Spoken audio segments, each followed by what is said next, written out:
नमस्कार मित्रों, desire point channel के इस नए वीडियो लेक्चर में मैं हूं अमित दुबे और आज के इस वीडियो लेक्चर में हम फ्यूचर परफेक्ट टेंस की पैसिव वॉइस का अध्ययन करेंगे।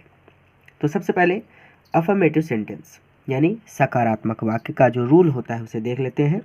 रूल होता है ऑब्जेक्ट प्लस विल या shall plus have been plus verb की third form plus other word plus by plus subject plus full stop. ध्यान से समझिएगा, टेंसेस की पैसिव वॉइस का यह अंतिम वीडियो लेक्चर है, तो खूब अच्छे से एक्सरसाइज करनी है आपको, तो अच्छे से समझना पड़ेगा। तो एक वाक्य लेते हैं एग्जाम्पल के लिए, कैसे उसको सॉल्व करेंगे फिर देखते हैं। तो भैया बहुत ज़्यादा आसान सी बात है। मैंने वाक्य लिया है कि I shall have done this work. आप जानते हैं कि आई और वी के साथ हम शैल का प्रयोग करते हैं, ठीक है। बाकी सभी के साथ आई और वी के साथ हम शैल का प्रयोग करते हैं, बाकी सभी के साथ हमें विल का यूज करना होता है। तो यहाँ पे भी इसकी पैसिव वॉइस कैसे बनाएंगे? सबसे पहले पैसिव वॉइस बनाते हैं पीवी। ध्यान से समझिए, सबसे पहले ऑब्जेक्ट चाहिए, तो ऑब्जेक्ट है दिस वर्क, तो दिस वर्क।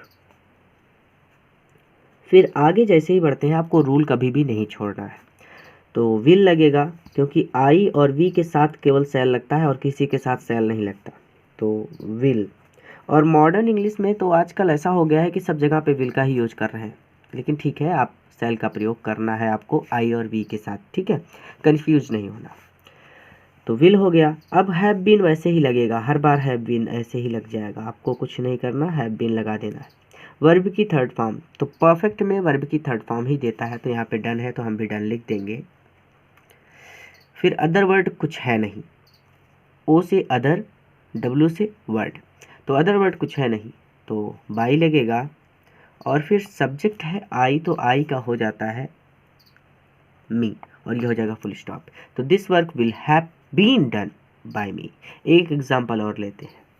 तो वाक्य है कि मधु will have sung a song with Radha in the school.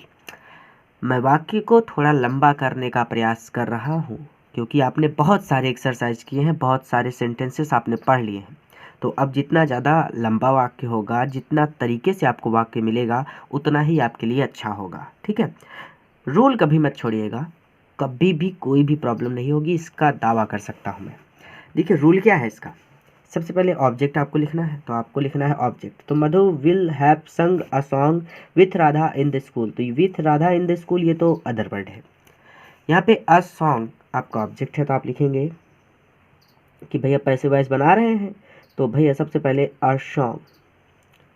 अब अ सॉन्ग के साथ विल लगेगा, फिर हैव बीन अपने आप ही लग जाएगा, उसमें तो कुछ करना ही नहीं है। हैव बीन वर्ब की थर्ड फॉर्म, तो संग, यहाँ पे संग ही है वो third form of the verb. फिर अदर वर्ड। अब अदर वर्ड को व्यवस्थित कैसे करेंगे? विथ राधा चाहे आप पहले लिख लें या फिर आप इन द स्कूल पहले लिख लें, कुछ भी आप लिख सकते हैं, या फिर ये जैसे लिखा है इसे ऐसे ही लिख दें। तो अदर वर्ड है with Radha in the school, तो आप भी ऐसे चाहे तो ऐसे ही लिख सकते हैं, with Radha in the school. और उसके बाद बाई लगा के सब्जेक्ट लिखना है, तो सब्जेक्ट है मधु, मधु का यम कैपिटल में रहेगा, ठीक है, फुल स्टॉप। तो a song will have been sung with Radha in the school by Madhu. I think ये बहुत सिंपल बात है, यानी अदर वर्ड में भी कोई प्रॉब्लम नहीं होती, बस रूल पता होना चाहिए, जैसे दिया है वैसे ही लिख देना है। अब कुछ एग्जाम्पल देता हूँ, खुद से कीजिएगा। तो वाक्य है कि teacher will have taught math, पहला, और दूसरा वाक्य है Mohan will have eaten an apple with Sudha. तो ये दो वाक्य हैं, और भी वाक्य आपको मिलते हैं, तो आप उन्हें भी कीजिए, खूब सारे एग्जाम्पल कीजिए। चलते हैं निगेटिव सेंटेंस की ओर। निगेटिव सेंटेंस में क्या होगा? कुछ भी नहीं होगा, सेल के विल और सेल के तुरंत बाद नॉट लग जाएगा, बाकी सब कुछ सेम ही रहेगा। तो निगेटिव सेंटेंस का रूल बनाते हैं। तो अब हम निगेटिव सेंटेंस की भी बात कर लेते हैं। निगेटिव सेंटेंस का रूल होता है ऑब्जेक्ट प्लस विल या shall plus not plus have been plus verb की third form plus other word plus by plus subject plus full stop. Full stop जरूर लगाना है। एक एग्जाम्पल लेते हैं, बहुत साधारण सा एग्जाम्पल लिया है कि मधु will not have sung a song, मधु एक गीत नहीं गा चुकेगी। पैसिव वॉइस कैसे बनेगा? पीवी यानी पैसिव वॉइस। सबसे पहले ऑब्जेक्ट, तो अ सॉन्ग ऑब्जेक्ट है, बार बार ये एग्जाम्पल लेता हूँ ताकि आपको हर एक चीज़ याद हो जाए। अ सॉन्ग, फिर विल लगेगा, फिर नॉट लगेगा, फिर हैव बीन ऐसे ही लग जाएगा, ये सब तो लगते चले जाएंगे। वर्ब की थर्ड फॉर्म तो संग है, संग ही रहेगा। अदर वर्ड कुछ है नहीं तो बाई करके सब्जेक्ट है मधु तो मधु लिख देंगे, फुल स्टॉप। ठीक है, एक एग्जांपल और लेते हैं। तो teacher will not have taught math to Ramu, अध्यापक रामू को गणित नहीं पढ़ा चुकेंगे। पैसिव वॉइस कैसे होगा, यहाँ पे दो ऑब्जेक्ट हैं, मैथ भी ऑब्जेक्ट है, रामू भी ऑब्जेक्ट है, तो आप किसी को भी लेकर कर सकते हैं। तो चलिए हम मैथ को ही लेकर कर लेते हैं, पीवी। तो सबसे पहले ऑब्जेक्ट है मैथ, तो मैथ लिखेंगे, math will not have been, verb की थर्ड फॉर्म टॉट, यहाँ पे टॉट ही है ना, TAUGHT, टॉट।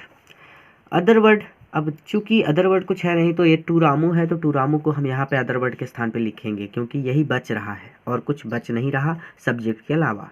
टू रामू, उसके बाद बाई सब्जेक्ट, तो बाई सब्जेक्ट कौन है, टीचर। ध्यान दीजिएगा एक बात कि जब डबल ऑब्जेक्ट हो जाए, रामू भी ऑब्जेक्ट है, रामू से भी आप कर सकते हैं, ठीक है। तो अब चूंकि एक ऑब्जेक्ट तो हम आगे लिख सकते हैं, लेकिन जो दूसरा ऑब्जेक्ट है उसे हमें अदर वर्ड के स्थान पे लिख देना है, ठीक है। तो इस बात को आप ध्यान से समझ सकते हैं कि math will not have been taught to Ramu by teacher, और ये हो जाएगा फुल स्टॉप। अगर आप फुल स्टॉप नहीं लगाएंगे तो आपके नंबर कट जाएंगे, फुल स्टॉप जरूर लगाइए। अब कुछ देता हूँ एग्जाम्पल, आपको खुद से करने हैं। तो कुछ एग्जाम्पल है कि mother will not have cook the food, Mohan, ये मदन है, Madan will not have played cricket, Suman will not have sung a song with Ramu. चलते हैं इंट्रोगेटिव सेंटेंस की ओर। अब इंट्रोगेटिव सेंटेंस दो प्रकार के होते हैं, एक इंट्रोगेटिव फर्स्ट और इंट्रोगेटिव सेकंड। तो सबसे पहले इंट्रोगेटिव फर्स्ट। रूल कैसे बनेगा, ऑब्जेक्ट के स्थान पे आ जाएगा विल और शैल, ठीक है।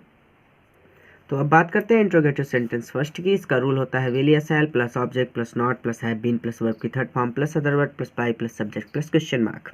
बहुत ज़्यादा ध्यान से समझिएगा। एक एग्जाम्पल देता हूँ।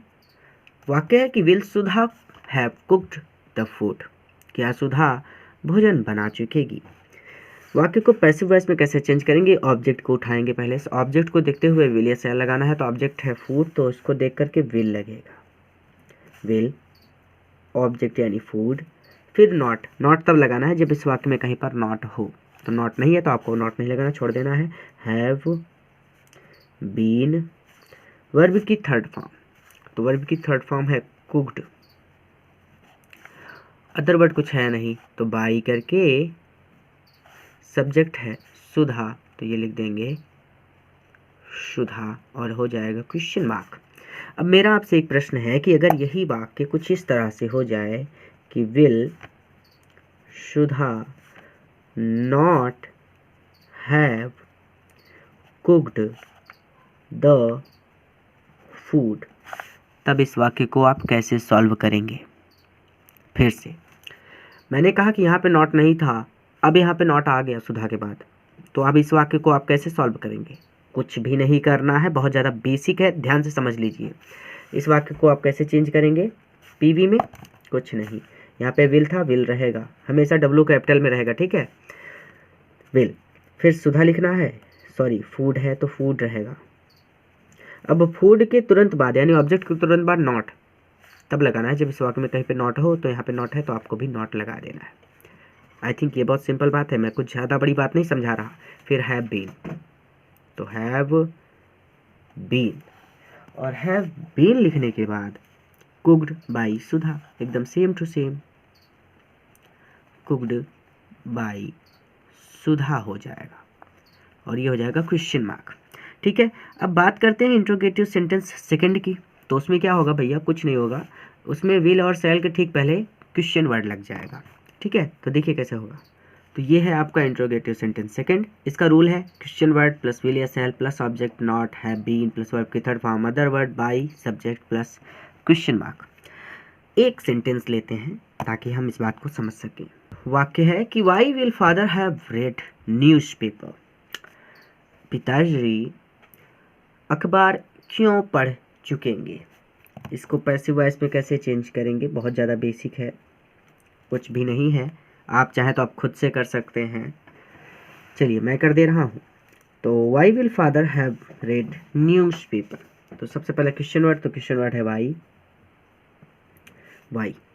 अच्छा, क्वेश्चन वर्ड एक होता है हु से करके, जिसको हुम वगैरह में चेंज किया जाता है, उसको मैं अगले वीडियो लेक्चर में आपको बताऊंगा, ठीक है। वो बहुत ज़्यादा इंपॉर्टेंट है, उसको ध्यान से समझिएगा। वाई विल या सेल लगेगा ऑब्जेक्ट को देखते हुए, तो न्यूज़पेपर ऑब्जेक्ट है तो विल लगेगा। वाई विल ऑब्जेक्ट है न्यूज़पेपर। नॉट तब लगाना है जब यहाँ पे कहीं पे नॉट हो, तो नॉट नहीं है तो आपको नॉट नहीं लगाना है। एकदम सेम इंट्रोगेटिव सेंटेंस फर्स्ट की ही तरह काम करना है, कुछ नहीं करना। हैव बीन, नॉट के बाद हैव बीन था ना, नॉट नहीं लगाया, हैव बीन लगा दिया। वर्ब की थर्ड फॉर्म ये सेम ही रहता है हर जगह पे, इसको तीनों फॉर्म सेम होती हैं। उसके बाद अदर वर्ड कुछ है नहीं, तो बाई सब्जेक्ट है फादर या फिर THER और ये क्वेश्चन मार्क। तो why will newspaper have been read by father. अब यही वाक्य अगर फिर से मैं आपको एक बात याद दिला दूं कि अगर मैं पूछूं कि यही वाक्य अगर why will father not have read newspaper, इस तरह से हो जाए तो आप इस वाक्य को कैसे करेंगे? ये मेरा आपसे प्रश्न है और इसका उत्तर आपको कमेंट बॉक्स में देना है। अगर आप ये पहला वाला एग्जाम्पल समझ गए थे तो आप इस वाले एग्जाम्पल को अच्छी तरह से कर लेंगे। तो बस आज के इस वीडियो लेक्चर में इतना ही। आपको कुछ होमवर्क देता हूँ, खुद से कीजिएगा। पहला वाक्य है will Ramu have cooked the food. दूसरा वाक्य है वाई विल सीता नॉट संग अ सॉन्ग विथ मी। तीसरा वाक्य है will you not play cricket with your friends. ये दोनों वाक्य आपको कमेंट करके बताने हैं, मैं चेक करूँगा, ठीक है। और ये आपका टेस्ट है, मैं टेस्ट ले रहा हूँ आपका। ये दोनों वाक्य आप करके मुझे बताइए, देखता हूँ आप कैसे करते हैं, ठीक है। और ना समझ में आए तो कमेंट कर दीजिएगा, मैं अगले वीडियो लेक्चर में इसे बता दूँगा। धन्यवाद।